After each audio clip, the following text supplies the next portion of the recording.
ভারতের মহারাষ্ট্রে একটি মর্মান্তিক বিমান দুর্ঘটনায় রাজ্যের উপমুখ্যমন্ত্রী ও ন্যাশনালিস্ট কংগ্রেস পার্টির প্রধান অজিত পাওয়ার নিহত হয়েছেন।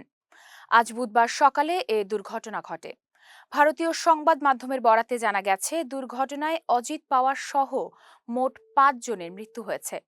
নিহতদের মধ্যে রয়েছেন উড়োজাহাজের পাইলট, ফার্স্ট অফিসার, অজিত পাওয়ারের ব্যক্তিগত নিরাপত্তা কর্মকর্তা এবং তার একজন ঘনিষ্ঠ সহকারী।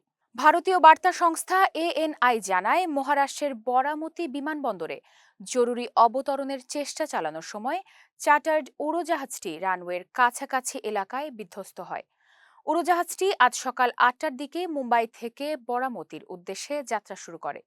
স্থানীয় সময় সকাল ৮:৩০টার দিকে দুর্ঘটনাটি ঘটে।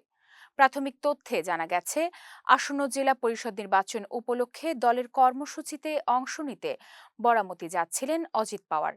ভারতের বেসামরিক বিমান পরিবহন কর্তৃপক্ষ ডিজিএসএ জানিয়েছে, দুর্ঘটনায় উড়োজাহাজের কোনো আরোহী জীবিত নেই। এই দুর্ঘটনায় ভারতের রাজনৈতিক অঙ্গনে শোকের ছায়া নেমে এসেছে।